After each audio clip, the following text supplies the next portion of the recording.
ভোর রাত্রে যখন সাহরি খাইতে উঠবেন, সাহরি খাওয়ার পর ফজরের আজানের আগে আপনি 10 মিনিট 5 মিনিট একটু আল্লাহর কাছে ক্যাবলামুখী হয়ে হাত তুলে রুমের লাইটটা বন্ধ করে একটু আল্লাহর সাথে কথা বলবেন। মানুষের সাথে বহুত কথা বলছেন, আল্লাহর সাথে একটু কথা বলে দেখেন। আল্লাহর সাথে কথা বলার স্বাদ আছে ভাই, অনেকে জীবনে একবারও এই স্বাদ পান নাই। একটু কথা বলে দেখেন, ভোর রাতে সাহরি খেতে উঠলে 10টা মিনিট একটু হাত তুলে কথা বলেন। কিভাবে কথা বলবেন? কথা বলবেন এইভাবে, ও আল্লাহ, কত গুনাহ আমি করেছি, কত পাপাচার আমি করেছি, মরতে আমার হবে, তোমার কাছে যাওয়া আমার লাগবে আল্লাহ।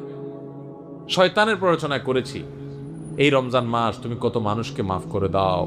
নবী করিম সাল্লাল্লাহু আলাইহি ওয়াসাল্লাম বলেছেন, ওয়ালিল্লাহি উতাকাউ মিনান নার ওয়া যালিকা ফি কুল্লি লাইলা।